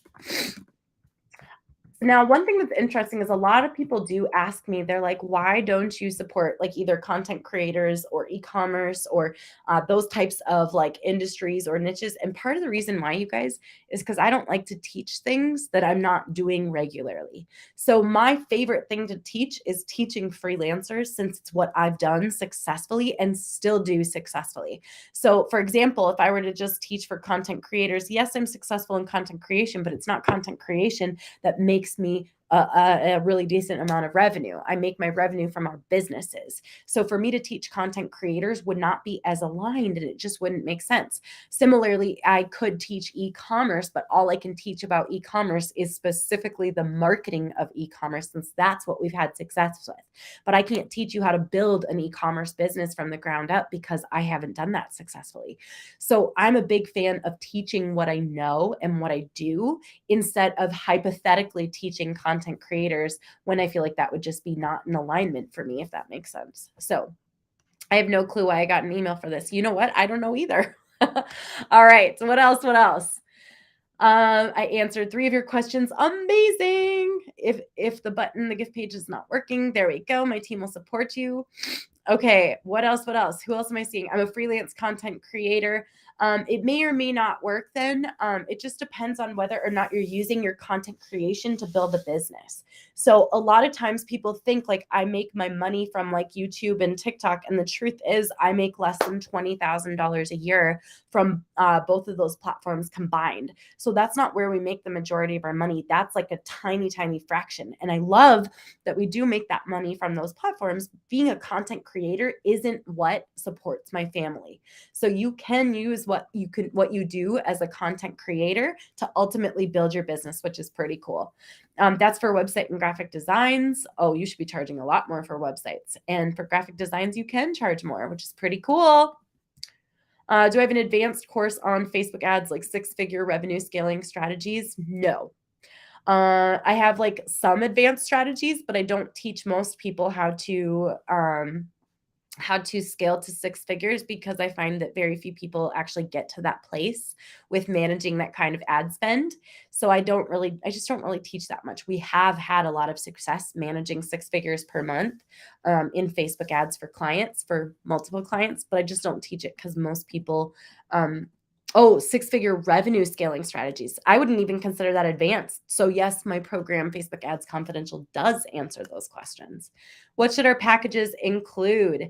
The deliverables and no promises of results. That is big, so big. What is the first step in order to become a freelancer? Decide what specialty you want to go into and then work to get clients. So work to get clients, work to get clients, work to get clients, learn about the skill set. Work to get clients, work to get clients, work to get clients, learn about the skill set. So spend 15 to 30 minutes a day learning about the skill set and growing there, but spend more of your time trying to get clients, because those seeds take a while to bloom. Cool. What else? What else?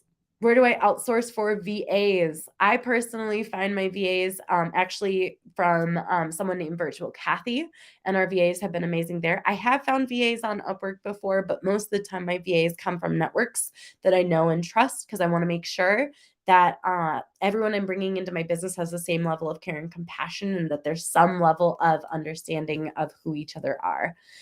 Do I need to be a licensed business, LLC? That is a better question. Oh no, someone else became Tom. Do I need to be a licensed business? That is a better question for an accountant or an attorney, because I am in fact not qualified to answer those questions. And in fact, no one from any free Facebook group or paid Facebook group should be answering those questions for you if they are not a licensed attorney or accountant. Cool? All right. I'll put, yep, there we go. Thanks, Mira.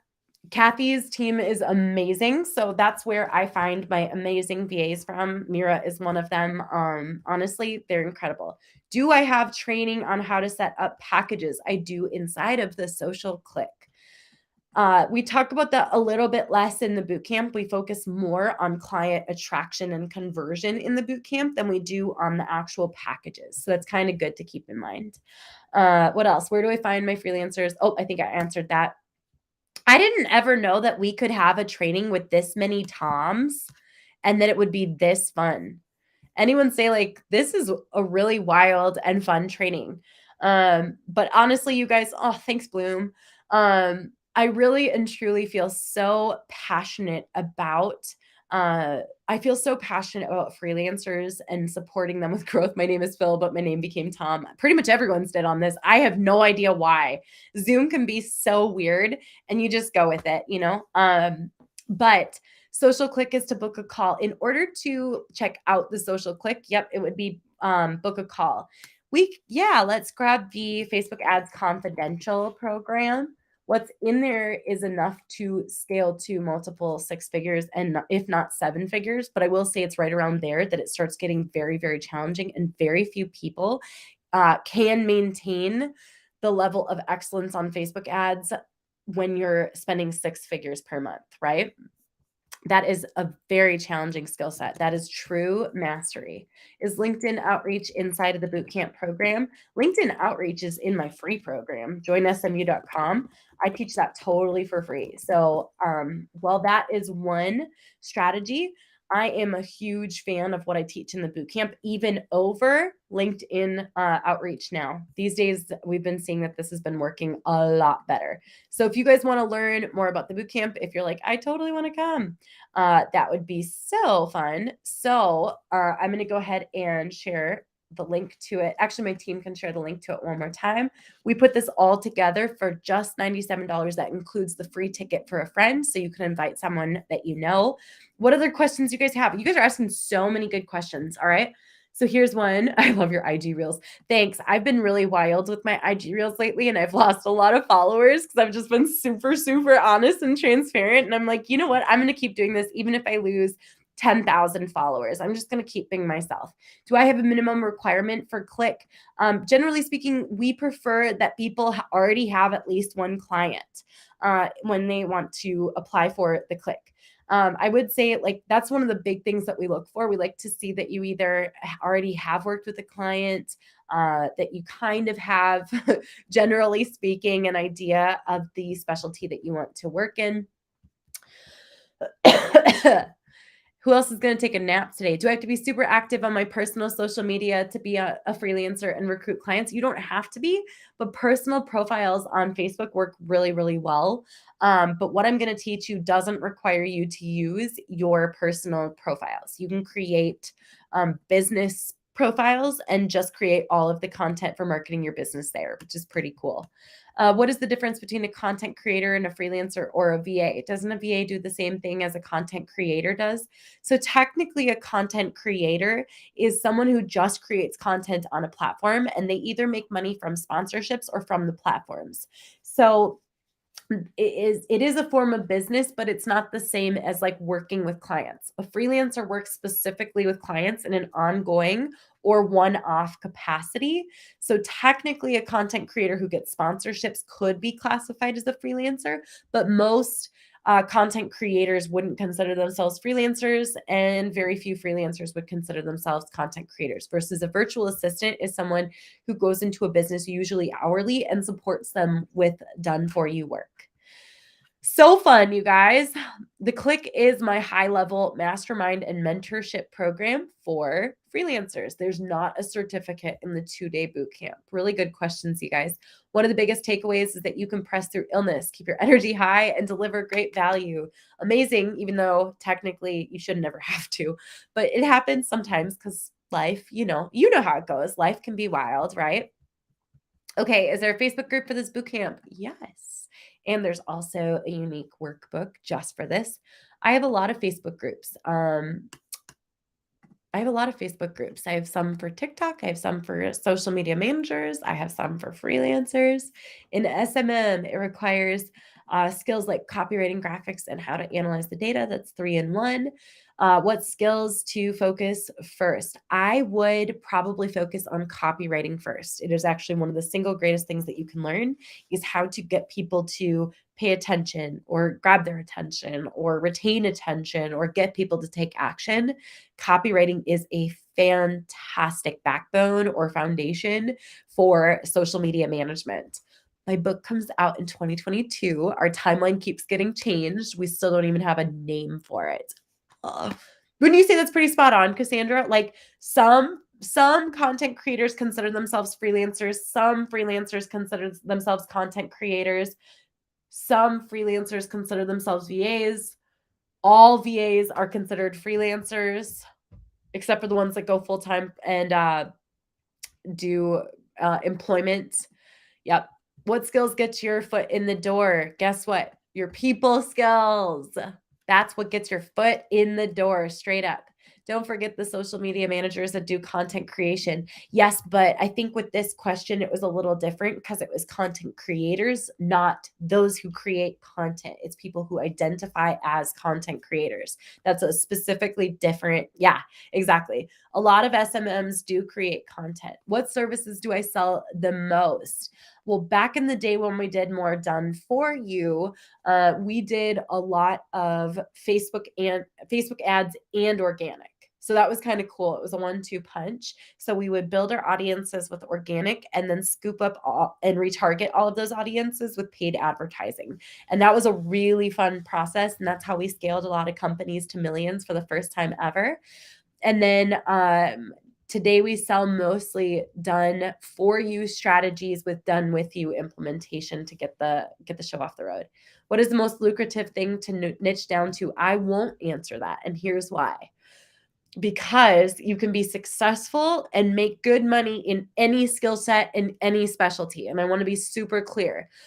But chasing the money will actually prevent it from happening. And I really truly mean that. You have to find the thing that you love doing or at least enjoy doing.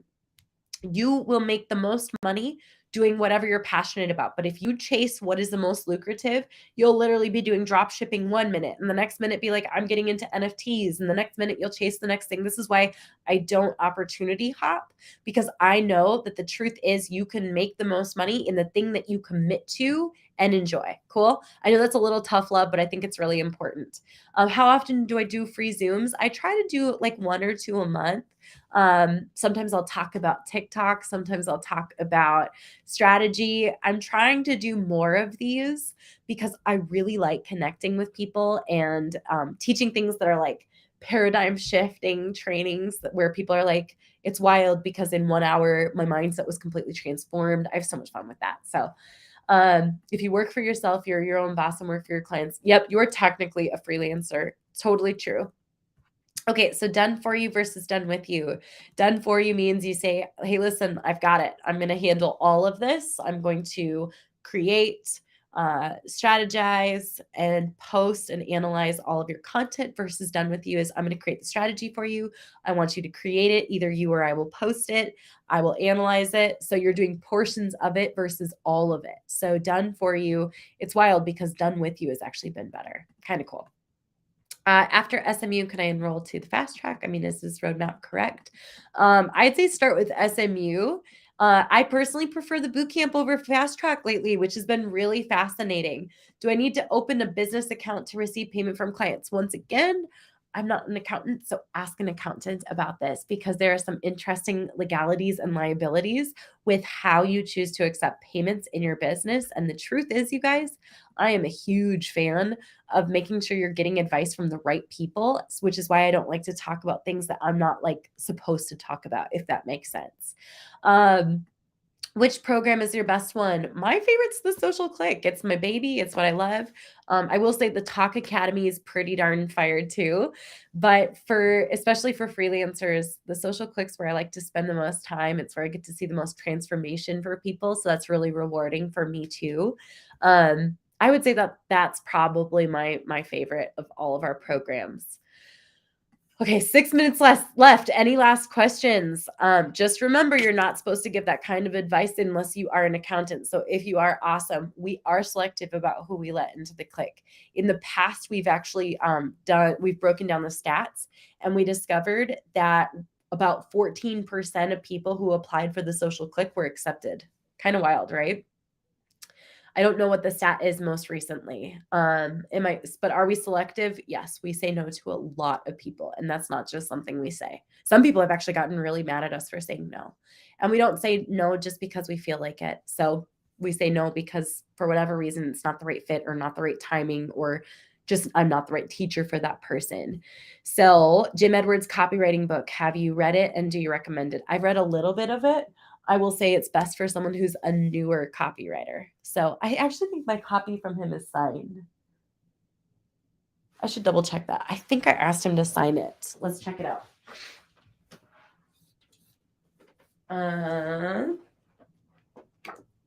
Is this the version that's signed, or did I lose the one that was signed? Because that would make me really sad.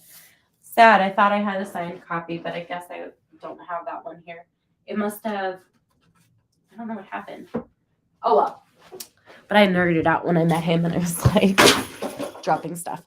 I nerded out when I met him, and I was like, Jim, could I get your autograph? And he's like, Rachel, I totally know who you are. And I was like, oh my gosh, that was so funny. All right, what else? Do I teach all of the classes yourself? All of the trainings in the portal are from me for the Click and for the Talk Academy.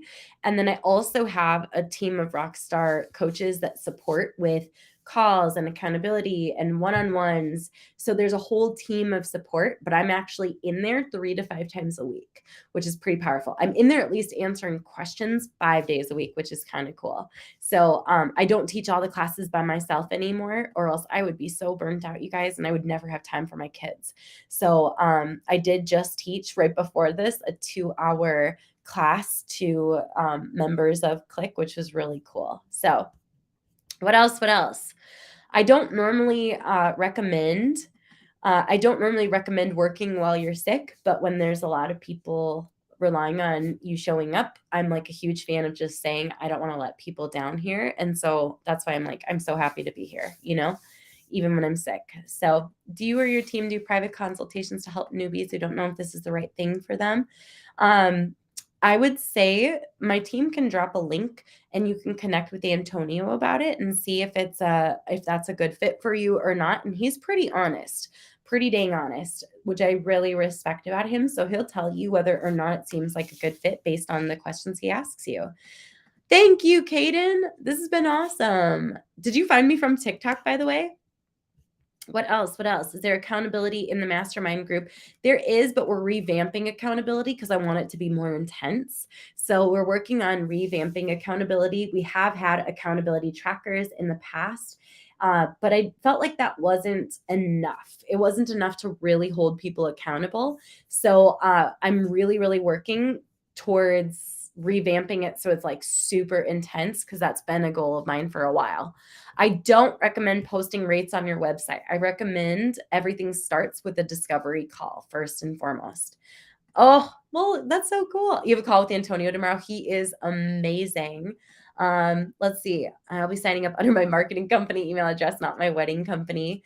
Well, at least on our call or on our boot camp, we won't have a bajillion Toms. That is seriously one of the funniest things ever. It's almost like I needed something goofy like that. Yeah. Remove the rates from your website. Get everyone on a call first. Otherwise, that's like saying like what the rate is for X, Y, and Z. Should we blame Tom for all this? What other questions do you guys have? We have 1 minute. Any last questions? We did hire a COO. We are not currently hiring.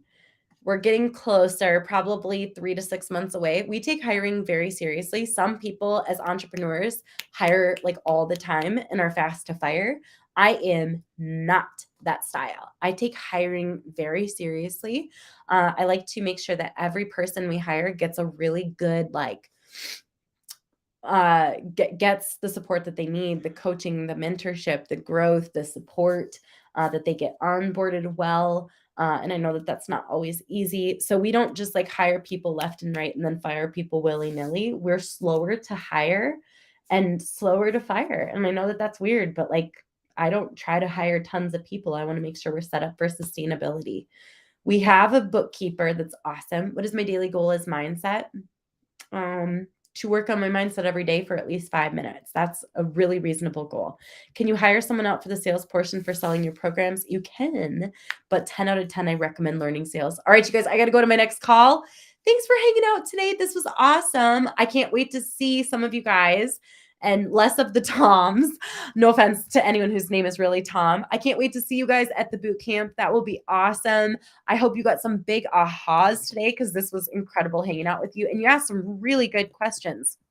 So I will catch you all later. Bye for now, friends. Talk soon.